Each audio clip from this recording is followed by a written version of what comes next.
온필드 합니다. 코케가 들어갈 때 뒤에서 코케 쪽을 너무 찬 행동이 됐는데요. 이거는 페널티킥. 볼 쪽에 대한 수비로 보기는 힘들었죠. 모라타 그리고 두브라브카 폼 좋죠. 모라타 와! 두브라브카!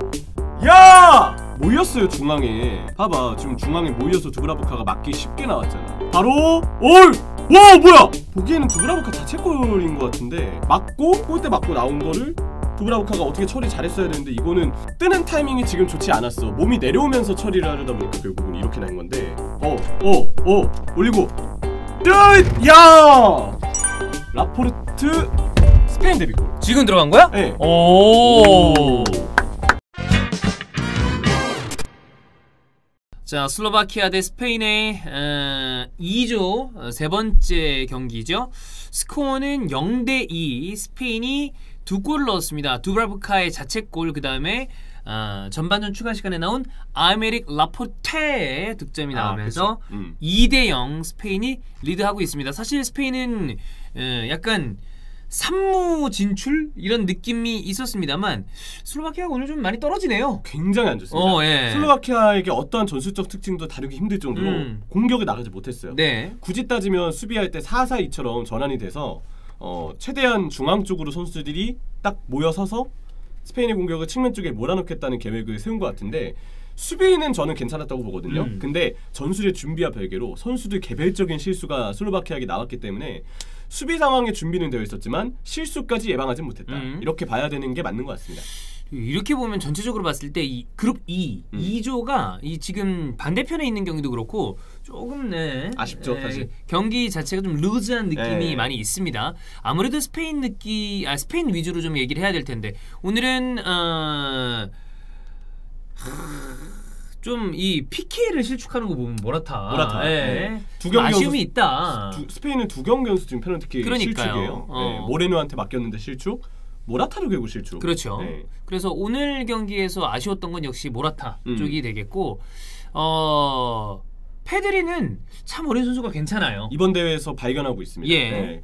그동안 스페인 대표팀에서도 중간중간 부름을 받긴 했었지만 이번 대회에서는 이제 대회 자체를 아예 확고한 주전으로 끌고 가고 있는데 볼 지켜내는 거나 넓은 시야를 통해서 전환하는 타이밍을 잡는 거나 또 페드리라는 선수가 가지고 있는 그 드리블 기술 분명히 이번 미드필드에서 굉장히 잘 발휘되고 있다고 생각이 들어요. 그렇습니다. 그리고 이 아까 얘기했던 대로 슬로바키아는 전체적으로 맥을 못 잡는 와중에 최전방에 있는 두다도 좀 많이 아쉽고요. 그렇죠. 이쪽도 이 함시크의 어떤 플레이가 굉장히 중요한 상황인데 이 역시 뭐 별다른 어떤 흐름이 없었다. 아무래도 핀란드도 그렇고 슬로바키아도 그렇고 이번 유로 본선 진출 24개 나라 중에서 가장 약체 쪽이잖아요. 그렇죠. 그러다 보니까 뭐 핀란드는 2조는 요조는 아닙니다만 확실히 좀 떨어지는구나. 내려서서 뭔가 좀 버텨야 되는데 그러지 못했죠. 그리고 그 버틴다 하더라도 두브라브카의 그 실수는 아예 내려오는 공을 자기가 펀칭을 하다가 골대 안으로 본인이 밀어넣어 버렸어요. 굉장한 치명타죠. 이 두브라브카 얘기를 좀 해야 되는데 두브라브카는 뉴캐슬에서 그렇고 수준급 골키퍼라고 볼 수 있죠. 물론 이 선수가 뭐 탑급의 골키퍼냐 그것까지는 아닙니다만 근데 오늘은 아이메르 라포르테의 실점 장면에서도 좀 불안했었고요. 전체적으로 좀 이 선수를 우리가 원래 알고 있는 어떤 모습답지 않은 그런 모습을 보이면서 뭐 전반인데 이런 얘기하기 좀 그렇습니다만 과연 이 경기가 뒤집어질 것인가 라고 묻는다면 좀 어려워 보인다 라고 이야기하는 게 맞지 않나 싶습니다. 그렇죠. 두 골 차는 굉장히 크게 느껴지고 스페인은 비기기만 해도 올라가는 아주 괜찮은 상황이요. 괜찮다기보다는 그냥 버틸 수 있는 상황이었는데 아예 두 골 차 리드까지 잡았으니까 16강 진출에는 크게 무리가 없지 않을까 이렇게 좀 점칠 수가 있겠죠. 뭐 압박이 그렇게 거세지 않고 스페인이 여유롭게 경기를 하다 보니까 부스케츠도 뭐 별무리 없이 경기를 하고 있고 우리가 그거 생각나나요? 그 이제 히든풋볼에서 이 스포츠 360 국가대표팀마다 몸값을 정했을 때 우리나라 대표팀이 유로 24개 나라에서 끼워 넣는다면 22에서 22 뭐 중반 정도 왔다 갔다 하는 정도의 몸값이었단 말이에요. 그러면 요 조에 들어왔을 때가 그래도 우리가 좀 가능성이 있지 않을까라는 얘기를 했잖아. 특히나 이제 지금 채팅창에서도 폴란드 얘기를 많이 한단 말이에요. 근데 폴란드는 이미 우리가 2002 월드컵 때 잡아냈습니다. 세드 스트라이커 올리사데베가 있을 때 우리 이제는 세상을 떠났지만 그때 당시 우리의 영웅 중에 한 명이었던 유상철이 또 득점을 했었고 황선홍 선수 또 골 넣었고 황선홍의 대단한 득점도 있었고 그래서 요조만큼은 우리가 좀 약간 지리한 느낌도 있고 경쟁력이 좀 떨어진다. 설사 여기에서 16강이 올라간다 하더라도 과연 요조 이 팀들이 경쟁력이 있는지에 대해서는 조금 열어봐야 될 것 같다라는 생각이 듭니다. 그리고 결국 스페인도 상대의 실수가 아니었다면 과연 골을 만들 수 있었을까에 대한 의문부호는 남아요. 사라비아 같은 자원들의 차출은 여전히 논란이 좀 있는 상태고 여기에 대해서 엔리케 감독의 어떤 전술의 선택이 기본적으로 풀백과 윙에게 너무 많은 드리블과 개인 능력을 부화시키기 때문에 지금으로서는 스페인다운 경기일지는 잘 모르겠다. 이렇게 봐야 되는 게 맞는 것 같습니다.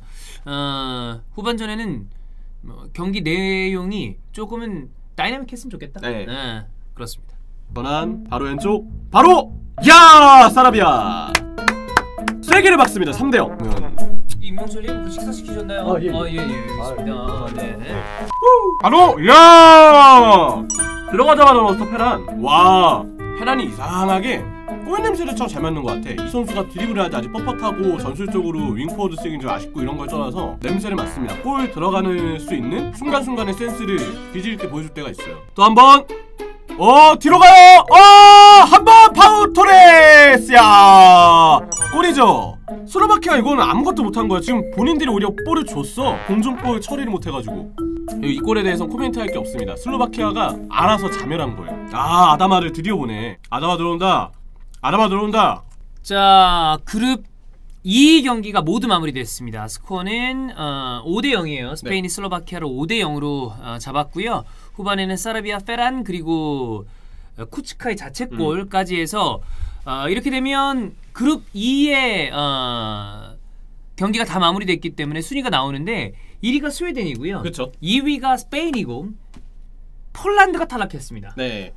레반도프스키가 많이 분투한 것 같습니다. 멀티골을 넣었는데 2대2까지 만들었지만 결국 마지막에 클라이센에게 실점을 한 듯 보이고 결국 폴란드는 레반도프스키가 마지막에 정말 불꽃을 태웠고 저희가 경기를 팔로우한 건 아니지만 채팅창에 반응 보면 정말 열심히 했다고 하는데 팀을 끌고 간 것과 별개로 폴란드는 결국 원하는 결과를 받아들이지 못하게 됐죠. 글쎄요. 레반도프스키가 또 이제 사실 뭐 폴란드라는 국가가 엄청나게 강국은 아닙니다만 근데 그렇다고 해서 이 팀이 그렇다고 엄청 전력이 아주 떨어지지는 않거든요. 근데 오늘 경기에 고군분투한 것과 별개로 그 이전 경기들에 대해서는 레반도프스키도 좀 부진했기 때문에 그러니까 뭐 너무 슬퍼할 거 없어 이렇게까지 얘기하는 건 좀 가혹합니다만 폴란드가 그렇다고 해서 너무나 억울할 만한 것은 아닌 것이 잘 못했다. 그렇죠. 많이 못했어요. 레반도프스키는 중요했던 슬로바키아와의 첫 경기에서 많이 부진했고 맞아. 크리오베악에 퇴장이 당하면서 크리오베악이 정말 큰 원흉이 되긴 했지만 그 경기에서 레비 역시도 좀 무거운 몸이었다. 그리고 결국 폴란드는 슬로바키아보다 약체로 분류된 전력은 아니었잖아요. 그럼요. 그렇기 때문에 보다도 그 결과가 아쉽고 꼴찌라는 성적은 굉장히 냉정하게 보면 아쉬운 일이다 라고 봐야 되는 것 같습니다. 그렇습니다. 자, 스페인 경기를 다시 한번 조금만 잡아보면 뭐 슬로바키아가 무역한 모습을 보였고요. 페드리가 마지막까지 뛰었고 아다마 트라오레도 교체 투입되고 그랬습니다. 그렇죠. 일단 페드리는 조별리그 3경기 모두 풀타임입니다. 바르셀로나에서도 후반기 때 너무 많이 뛰면서 약간 지쳤던 모습을 보인 걸 생각하면 이번 유로에서도 루초가 믿는 건 좋은데 굉장히 많은 경기를 뛰었다. 그래서 페드리의 경우에는 체력적으로 좀 걱정이 되는 부분은 있고요. 근데 그 이외의 활약이 확실히 감독의 마음을 사로잡을 정도로 볼에 대한 배급이나 후방에서 빌드업 역량을 다 보여줬기 때문에 기본적으로 좀 기대할 부분이 많았다고 생각이 들어요. 그 이후에 이제 교체 투입이 돼서 득점을 한 뭐 페란 토레스라거나 그 다음에 파우 토레스 교체 투입이 됐고 티아고 알칸타라 그리고 오야르사발 아다마 트라오레는 이제 언급을 이미 했으니까 뭐 교체 투입돼서 나름의 역할을 했는데 이 경기에 대해서 평가하는 것보다는 스페인은 이제 토너먼트에 진출한 다음에 조별리그처럼 경기를 해서는 안 된다. 일단 스페인의 지금 문제점은 센터백 2명 그리고 그 위에 중미 3명 나머지 풀백은 윙처럼 올라가서 풀백이랑 윙어가 1대1로 서로가 연계를 하면서 측면을 2명이서 파는 스타일이에요.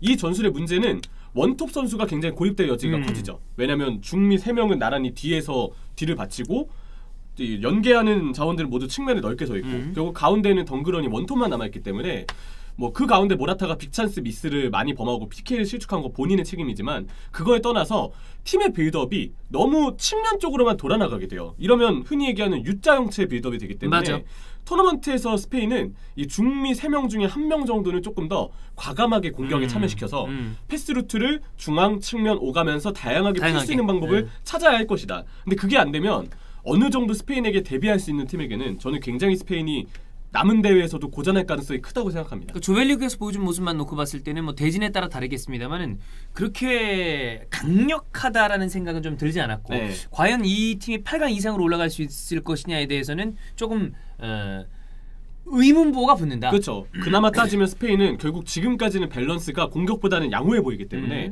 이 밸런스를 통해서 조금이라도 대회의 차이를 만드는 루트를 찾아봐야 하지 않을까. 예. 결국 그런 생각을 좀 하는 게 맞는 것 같습니다. 그렇습니다. 이제 마지막 F조 경기만 2경기가 남아있어요. 요거 이제 경기가 끝났기 때문에 그렇게 되면 저희가 오늘 올라갈 영상들의 뭐 지금 제이든 산초 맨유가 좀 가까워진 것 같고 이런 여러 가지 이야기를 하겠지만 토너먼트 이거 토너먼트 대진이죠. 한번 또 할 테니까 그거까지 기다려주시면 되겠습니다. 자 그럼 우리 F조 하나 남았습니다. 네. 이제 조별리그만 마무리되면 진짜 금방 끝납니다. 토너먼트는 뚝딱뚝딱이야. 여러분 고생하고 계세요. 더 같이 우리 고생합시다. 보는 사람도 고생이야. 맞아요.